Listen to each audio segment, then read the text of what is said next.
Hulog natin ng mga pera. Ito, hindi na mainit.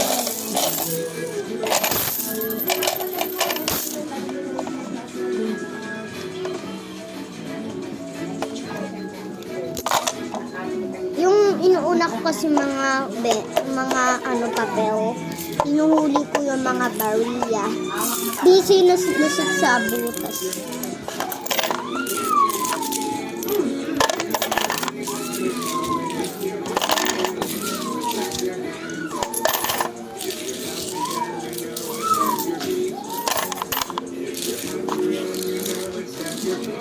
Madami rin kayong pera kung nag-iipon kayo ng pera.